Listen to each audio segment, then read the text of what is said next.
कहा अगर फायर नहीं होगी तो फिर क्या होगा? एलिया को मालूम था अगर आसमान से फायर नहीं उतरी, अगर आसमान से आग नहीं उतरी, तो ये उसकी सेवकाई का आखिरी दिन था। उसे मालूम था कि फायर नहीं आएगी तो शर्मिंदगी होगी, उसे मालूम था। और बाइबल कहती फायर उतरी, फायर उतरे, फायर उतरे आपके कपड़ों के ऊपर, आत्माओं के ऊपर, आपके लाइफ के ऊपर, आपके बिजनेस के ऊपर। मैंने फायर उतरा यीशु मसीह के नाम में। Yes yes yes yes Holi ghost, yes Holi ghost, Holi ghost, Holi ghost, Holi ghost, Holi ghost. परमेश्वर कहता नहीं आज नॉर्मल सन थर्सडे नहीं होगा। आप आए तो हैं ठंडे पांव से, गरम से जब वापिस आए गरम से। आपको ऐसा फील होगा मैं कब यहां से जाऊं और लंगड़ों के ऊपर प्रार्थना करूं, मैं कब यहां से जाऊं और कैंसर के ऊपर प्रार्थना करूं, मैं कब यहां से जाऊं और लोगों को फायर से भरूं। फायर! उसने क्या कहा? चर्च कहता जो मेरे बाद आने वाला है, सुनो सुनो सुनो, उसने कहा जो मेरे बाद आने वाला है वो तुम्हें पवित्र आत्मा और आग से बपतिस्मा देगा।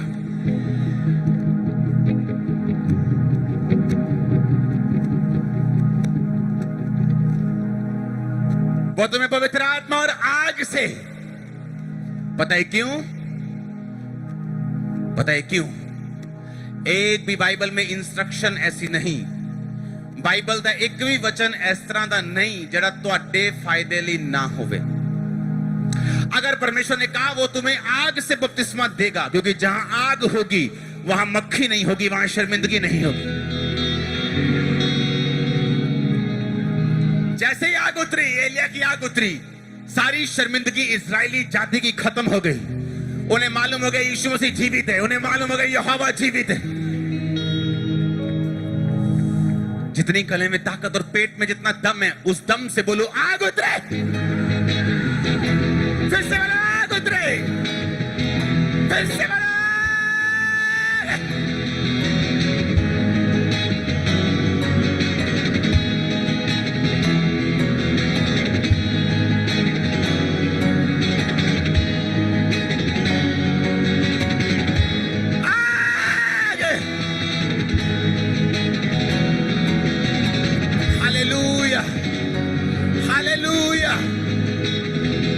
हैप्पी क्रिसमस सबको।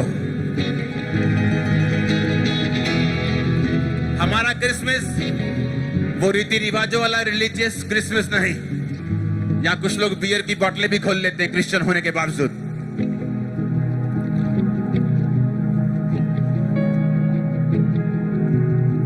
प्रभु अपना वायदा पूरा कर रहा है। उसने कहा था कि अब पवित्र आत्मा की भरपूरी इस महीने में, मैंने कहा था आपको, जहां आग है वहां शर्मिंदगी नहीं है। वो शर्मिंदगी बीमारी की हो, बांझपन की हो, कर्जे की हो, परिवार टूटने की हो, दिल टूटने की हो, मेंटल लेवल टूटने की हो, वो आपका सोशल लेवल टूटने की हो, वो फाइनेंस टूटने की हो, वो कोई भी हो सकती है शर्मिंदगी। शैतान अलग अलग हथियारों को यूज करता है। शर्मिंदगी कोई सी भी क्यों ना हो, उसका इलाज बाइबल में लिखा हुआ है।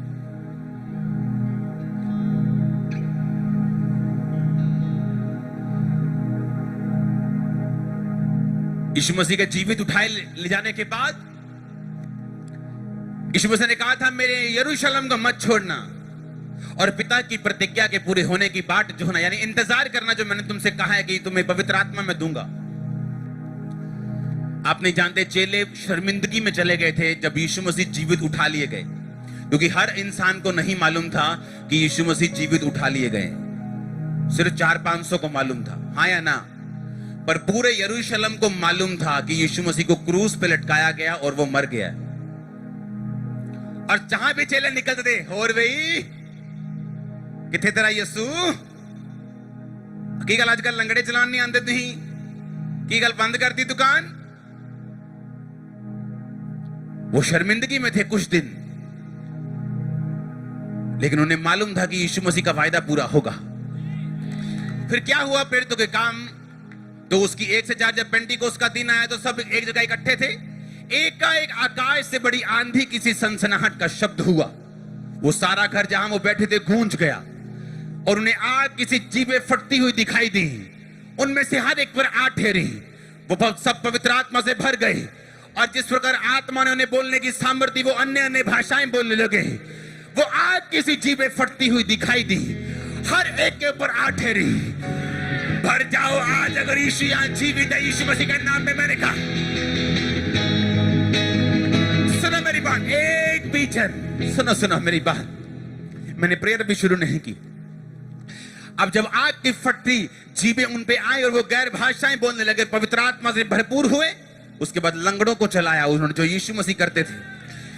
अब बोल रहे हाँ भाई दास, बहुत गल्ला करता है तू। कहां है तेरा लंगड़ा ले आ, कहां तेरा बहरा ले आ, कहां तेरा। आपको लोगों को बताने के लिए कि यीशु मसीह जीवित है, आपको नाइस सरमन देने की जरूरत नहीं है। नाइस कोट पैंट डाल के, नाइस कोट पैंट डाल सकते हो, कोई प्रॉब्लम नहीं, पर उस सरमन, आपको वो 30 मिनट सरमन लोगों को कुछ भी नहीं कर पाएगा। बाइबल कहती है थोमा जब इंडिया में आया सुसमाचार लेके परमेश्वर का, तो एक नहर पे गया और वो लोग ऐसे कुछ जल चढ़ा रहे थे। उसने कहा कि क्या कर रहे हो? उसने कहा मैं जल चढ़ा रहा हूं। कहता किसको चढ़ा रहे हो? कहते हम जो सूर्य चांद है इनकी पूजा करते हैं और हम इनको चढ़ाते। कहता तुम चढ़ा तो रहे हो, लेकिन ये पानी नीचे आ रहा है, ये जा पहुंच नहीं रहा। उसने कहा तेरा क्या मतलब है? उसने कहा जिस परमेश्वर को मैं मानता हूं, मैं उसको ऐसे पानी चढ़ाऊंगा और पानी ऊपर चला जाएगा। सुनो मेरी बात।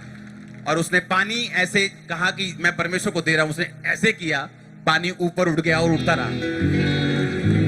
और ये देखकर जहां ये हुआ वहां मैं होके आया हूं, जहां ये घटना हुई वहां मैं होके आया हूं। जिस पूल में बपतिस्मा लिया उन्होंने, वहां होके आया हूं। इसलिए मैं कह रहा हूं, अगर आपकी लाइफ में फायर है, आप मुंह बंद कर सकते हो लोगों का। अगर फायर है तो शर्मिंदगियां जाएंगी।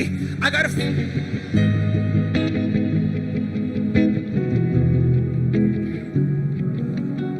आप मेरी बात समझ रहे नहीं? 120 लोग जब पवित्र आत्मा से भरे तो बाइबल कहती वहां 120 लोग नहीं होने चाहिए थे, वहां 500 लोग होने चाहिए थे। लेकिन वो 500 लोग जो थे, यीशु मसीह का वचन सुन के भी, उसको जीवित चढ़ता हुआ देखकर भी, उसका वायदा सुन के भी, वो शायद शर्मिंदगी से एम्बैरेस हो गए, शर्मिंदा हो गए थोड़ा सा। क्या तू ऐसे ऐसे करके चर्च में जा रहा था 3 हफ्ते पहले, 10 हफ्ते पहले, अभी भी ऐसे ऐसे करके जा रहा है, क्या हुआ? यार सब बात तो सही है, आज नहीं जाना है। और शायद वही संडे होता आपकी हीलिंग का। लोग उन्हें चिढ़ाते रहे और 500 से 50 चले गए, 450 रह गया। और शर्मिंदा किया, 400 रह गया। लगातार बातें बोलते रहे, 300, 250, 200, 150, 120। और बाइबल कहती उन 120 ने आज धरती के ऊपर 400 करोड़ मसीही लोग हैं, 400 करोड़। वो 120 पे जब फायर उतरी, आज 400 करोड़ पे फायर है यीशु मसीह के नाम की। कुछ पे ज्यादा है, कुछ पे कम है, कुछ पे नहीं है, लेकिन बहुत लोगों पे है। आमीन। तेरा इलाज फायर है, तेरा इलाज फायर है। यीशु मसीह ने ऐसा नहीं कहा, ए मेरे भाइयों, अब मैं स्वर्ग पे जा रहा हूं, अब तुम्हें मेरा प्रचार करने के लिए बहुत सा पैसा चाहिए होगा, तुम्हें बहुत सी जगह चाहिए होगी, तुम्हें बहुत से लोग चाहिए होंगे, तुम्हें पॉलिटिशियंस चाहिए होंगे, बहुत से लोगों के साथ तुम्हारा संबंध होना चाहिए। उसने ऐसा नहीं कहा। उसने कहा अगर मैं जा रहा हूं, तो उसने कहा प्रतिज्ञा को पूरा होने का इंतजार करना, जो तुम्हें चाहिए होगा दे दिया जाएगा। आज आपको कुछ नहीं चाहिए। Pastors, believers, get fire! Fire! Fire! Fire! Fire! Fire! Fire! Libero boto के जो चाहिए आज ले लो यीशु मसीह के नाम में। मेरे को ये चाहिए, ले लो आज। क्योंकि वो पैसा नहीं। Hallelujah, hallelujah. मैंने कहा वो पैसा नहीं जो आपको चाहिए। जब फायर आएगी, आप एक दिन सुबह उठेंगे, मैं प्रोफेटिकली बता रहा हूं, प्रोफेसी कर रहा हूं। आप सुबह उठेंगे और चेक करेंगे, बोलेंगे रसौली यहां थी कि यहां थी, कहां थी? आप हाथ लगा लगा देखेंगे कहां थी। आप देखेंगे पेट हल्का हो चुका है, आप देखेंगे पीठ हल्की हो चुकी है, आप देखेंगे आंखों से देख रहे, आप देखेंगे कानों से सुन रहे, आप देखेंगे वो पीरियड्स मिस हो रहे। क्या हुआ? ओ 15 साल बाद प्रेग्नेंट, अच्छा 20 साल बाद प्रेग्नेंट। जब फायर आती, वो फायर आती, वो अमीर और गरीब देख के नहीं आती, अनपढ़ और पढ़ा लिखा हुआ देख के नहीं आती, वो आती है सब पे। आज सब पे आने वाली एक एक जन यीशु मसीह के नाम में। हालेलुया। 2 साल का क्रिश्चियन था मैं, 2 साल का। मुझे मालूम हुआ कि यहाँ पे कोई मीटिंग होगी, मैं मीटिंग में चला गया। वहां पे जो पास्टर था वो बोल रहा था परमेश्वर तुम्हें आग दे रहे, वो तुम्हें फायर दे रहे, वो तुम्हें फायर। उसने इतनी बार फायर बोला, मेरे ख्याल से मैं उस मीटिंग में पता नहीं 15 बार गिरा हूं कि 20 बार गिरा हूं कि 25 बार गिरा हूं। वो फायर फेंकता जा रहा था, मैं रिसीव करता जा रहा था। मेरे को तब मालूम तो नहीं था कि वो फायर किस लिए। मुझे लगता कि वो फायर मेरी बीमारी के लिए होगी, मैं ले रहा हूं। हाँ मैं फ्री हो रहा हूं। वो मेरे मुसीबतों के लिए, हाँ मैं ले रहा हूं और फ्री हो रहा हूं। पर वो और भी किसी काम के लिए थी, वो आप लोगों के लिए थी, वो पंजाब के लिए थी, वो भारत के लिए थी। Catch fire, catch fire, catch fire, catch fire, catch fire, catch fire, catch fire. सुनो, अगर वो रसौली आपके अंदर है, वो निकल चुके, वो गिर चुके, वो कैंसर गिर चुका है, वो रसौली गिर चुके। आमीन हो चाहिए आशीष आपकी। Hallelujah, hallelujah.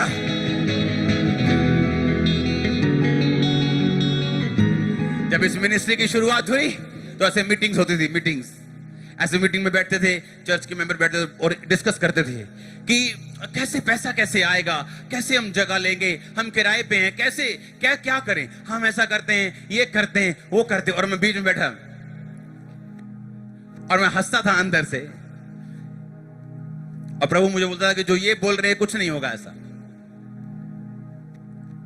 जब फायर आएगी तो प्रोविजन सभी हो जाएंगे। जब फायर आएगी इंतजाम भी आ जाएंगे। यीशु मसीह 120 लोगों को यहां पे 5-5 एकड़ देके नहीं गया था, 5-5, 10-10, 20-20 करोड़ देके नहीं गया था। यहां तक कि उसे 5 लाख 2 लाख भी नहीं दिए थे। यीशु मसीह ने कहा तो जो चाहिए होगा वो तुम्हें दूंगा, पवित्र आत्मा दूंगा, दुनिया तुम्हारी होगी। उसने कहा उठ प्रकाश मानो तेरा प्रकाश आ चुका है। मैंने कहा उठ प्रकाश मानो की तरह प्रकाश आ चुका है। हालेलुया। उसने कहा राज्य राज्य पर अंधेरा, जाति पर अंधकार छाया, घोर अंधकार, परंतु तेरे ऊपर यहोवा उदय होगा। उसने कहा तेरे पर यहोवा उदय होगा। जाति जाति तेरे पास प्रकाश के लिए और राजा तेरे आरोहण के प्रताप के लिए आएंगे। आएगा वो आएंगे यीशु मसीह के नाम में। पास्टर्स बोलते लोग पूछते नहीं, पास्टर्स बोलते लोग पूछते नहीं, लोग हमारे हेल्प नहीं करते।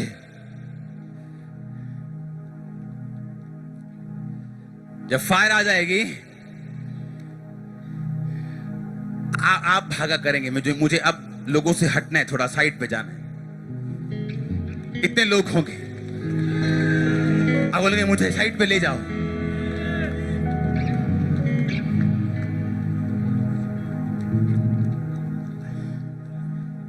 एक छोटी सी घटना हुई, एक छोटा सा विरोध, और मुझे फौरन से मैसेजेस आ रहे, पापा जी बताओ क्या करना है, हम आने के लिए तैयार हैं, चक देंगे, फट देंगे। मैं कुछ नहीं करना है। हालेलुया। हम इतने बड़े हैं कि हम इन छोटी छोटी बातों में नहीं आ सकते। हमारी फायर जवाब देगी। और सुनो, यीशु मसीह का आत्मा यहां मौजूद है। विरोधी लोग ऐसे कान पकड़ के आपके सामने खड़े करेगा परमेश्वर। चिंता मत करो, हम जीवित परमेश्वर की संतान। मैंने कहा कान पकड़ के खड़े करेगा परमेश्वर, कान पकड़ के आपके सामने खड़ा करेगा। Hallelujah, hallelujah. ये पावर जो है अनस्टॉपेबल है, ये फायर अनस्टॉपेबल, अनक्वेंचेबल है। इसे मिटाया नहीं जा सकता, इसे बुझाया नहीं जा सकता। वही फायर को कैच करो अपने बच्चों समेत, फैमिली समेत, फायर समेत, कैच फायर।